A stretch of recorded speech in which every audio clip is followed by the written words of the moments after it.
அண்ணா அண்ணே இருக்கலண்ணே. அண்ணா அண்ணே சாமான் வாங்க வந்திருக்கண்ணே. அண்ணா எங்கண்ணா நீ? சாப்பிட்டம்பா. என்னண்ணே இப்படி கடையை போட்டு நீங்க வாட்டுக்கு போயிட்டியே? இந்த மாதிரி எல்லாம் இருப்பாங்களா? யாராவது வந்து ஏதாவது எடுத்துட்டு போயிட்டா என்ன பண்ணுவிய? அதெல்லாம் மேல இருக்கிறவன் பாத்துக்கிறோம்ப்பா.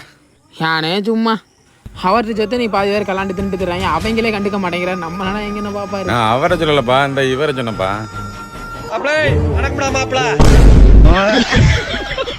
அண்ணே இந்த இதுல 2ண்ணே. அது ஒரு 10. இது வந்தா இதுல 1 50 60 மொத்தம் 320 ரூபாப்பா. சென்ட் ஆயிடுச்சுண்ணா. சரிப்பா. ஏண்ணா இது வந்துட்டு ஆன் பண்ணாவே ரெக்கார்ட் ஆயிருமா? 2 நாளா ரிப்பேரு. மெக்கானிக் கூப்பிட்டா வரையே மாட்டேங்கிறேன்.